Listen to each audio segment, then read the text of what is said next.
Danny McBride.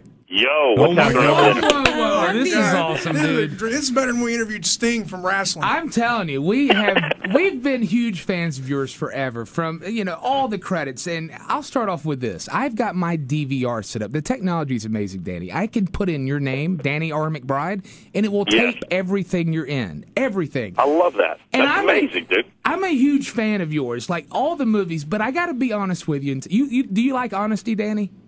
I love honesty. I live for it. Okay, there's one movie that you've appeared in that, for the life of me, I just could not get into, and I have to say it was 2 thumbs down. Can you guess which movie it was? Let me guess here. I don't know. It could be any of them, honestly. No. I'll give you a hint. Andy Samberg. Hot Rod. Yes. I mean, really? Not a fan of Hot Rod, huh? I didn't ever get it. I didn't think your role was fine, but I don't know. It wasn't the thing. But you've got to appreciate that out of all the things you've done, that's the only really thing. Yeah. I mean, that was the first movie I made where I got a real paycheck, and I was along for the ride on it. But I feel like the audience for that is younger. I think that the kids who like that are like 13 years old, 12 years old, 11. And most of your characters are usually kind of crass and have a lot of explicit language. Right, and very real, too. You were missing that. Yeah, exactly. The That's what was characters are missing. always legit when it's you, Danny McBride. I mean, like in Red and Pineapple Express, I know that guy. Yeah. I have bought weed from him and smoked it with him. Making birthday cakes for his cat. Yeah. Everybody does that. That's exactly right. Been there. Now, this might be the first time you've ever been on the radio where people in Shelby, North Carolina could hear your voice. That's true. Oh, I love that. That's great. Hello, Shelby. There we go. Hello, Shelby. That's awesome. Shelby sensation. Danny, in regards to Eastbound and Down, do you have any input in the casting? Because John Hawkes is a great actor. Yeah. I produced that show as well and write it, and so like every choice in there is me and my buddy Jody Hill, who directs it. We choose everything from the music to the cast to the hairstyles. It's all us. Every bit of it. God, that's Every good. bit of it. That's good. You got the creative freedom to go out there and do what you want to. Here's something good though. We're in South Carolina. I read up on you last night. You were born in Georgia. Your mother used to do sermons in church. So a lot of people would assume it's probably kind of a conservative family. What does your family think about the roles that you do in Hollywood? At the start of it, I think they were a little shocked. And then I think when they started seeing the paychecks, they were like, praise the Lord, go out there and do whatever you want. Just give your 10% and we're fine with it, right? So, exactly. So, Danny, all the great characters that you play, which one is the most like Danny? I mean, is it a stretch for you to be a stoner, or what kind of personality do you fit into perfectly? I like to put a little of myself in each and every one of these roles. So there's a little bit of me in all of these things. This movie, this is the end. We are supposed to be playing ourselves in this film. It's all like about these soft actors who get stuck in the apocalypse. And so we all had to kind of play a version of ourselves. I think this is a kind of an expanded, demented version of me, but it's supposed to be me. We might get a little more actual insight into Danny McBride when we go see This Is the End. Now, something I've always wondered about you is, what inspired, outside the obvious, maybe John Rocker, what inspired the Kenny Powers character?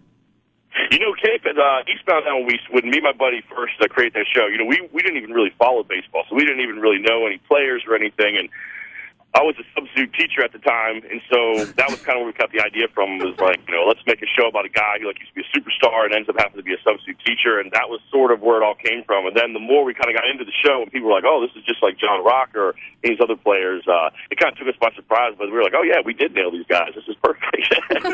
Now, I heard something a few minutes ago, Danny, that really broke my heart. Is this going to be the final season of Eastbound and Down? No. It is. Last season was actually supposed to be the last season. Jody and I were kind of done. We loved that show. We loved making it. But we had other stuff that we wanted to kind of get going. And, we write every episode of that. So it takes about a year out of our lives to write, shoot, and edit the whole thing. So we were kind of ready to move on to something new. Yeah. But HBO really wanted us to do another season, and we actually had a pretty good idea for what we would do with one more season with Kenny. So, we actually start shooting tomorrow, the new season. Oh, wow. We're, born and raised in South Carolina. So was the Myrtle Beach season your idea, and how much do you know about it? Because we appreciated that one the most. Oh, yeah, that was our idea. Of course, I went to Beach Week when I graduated high school in Myrtle Beach, South Carolina. Sir. And, went to We used to go on vacation down to Myrtle Beach all the time. My parents still go down there. I think they stay at the Yachtsman, fancy hotel down there. I've stayed at the Yachtsman. We used to stay every summer at the Poindexter, which is right beside the yacht. Yes. Looking at the big glass tower, wishing I could be in there. God. Now, the movie, This Is the End, it comes out Wednesday. Next Wednesday, we've got a big premiere here in town, Danny, on Monday night. Now, I'm a little apprehensive to mention this. I will just say this. There are some great cameos in this movie. Just some really good cameos. Some ladies will love 5 of the cameos for sure. You know what I'm saying with that, Danny, right? That's kind of something we need to keep hidden. Yes, yep. But we do know it's James Franco, it's Jonah Hill, it's Seth Rogen, Danny McBride, Craig Robinson's in it, Emma Watson, the chick from Harry Potter's in this. Baruchel, he's great. Hermione's in it, I know. Isn't that insane? Yeah, and then Rihanna's in it too. Did you? What was the deal with that? Did you get herpes from her or anything on the set? I don't think anyone got herpes from her. I don't think, unless it wasn't reported. But it was insane. We shot this thing down in New Orleans, and you have all these people flying into New Orleans. I've known Seth and Jonah and Franco and all these guys for a long time, and so we're good buddies. And it was insane. It was awesome to shoot this movie. We were just down in New Orleans, living a few blocks from Bourbon Street, hanging out with good buddies and filming a movie. It was unbelievable. God, it's going to be good. Man, I'm excited. Maybe, HBO's known to, they did the Sex and the City movie. Maybe one day we'll have Eastbound and Down the movie. That'd be great. Maybe so. Maybe so. Hey, I hope so. The pitcher Ike Barinholtz played, was that originally supposed to be Jeselnik?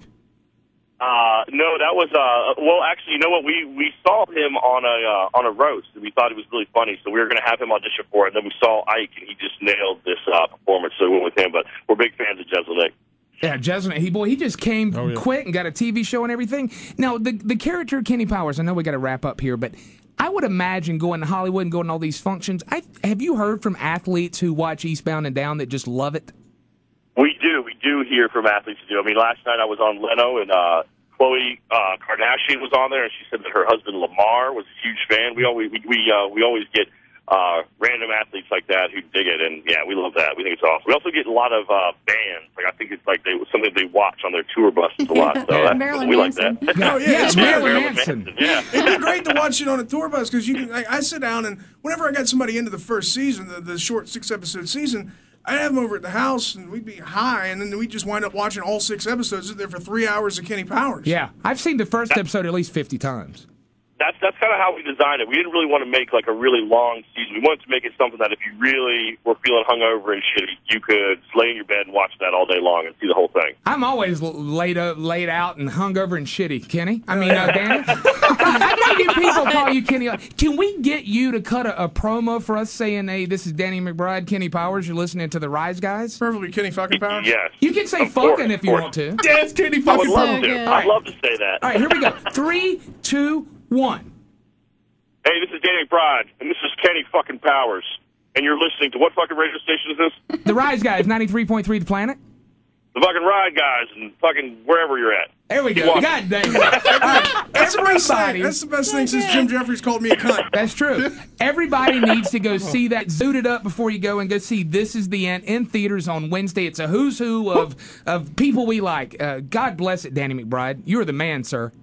Hey, thank you all very much. Very nice to talk to you guys. You're the modern day Ric Flair. There we go. Right. I can only hope. All right, tickly guys. See you, brother.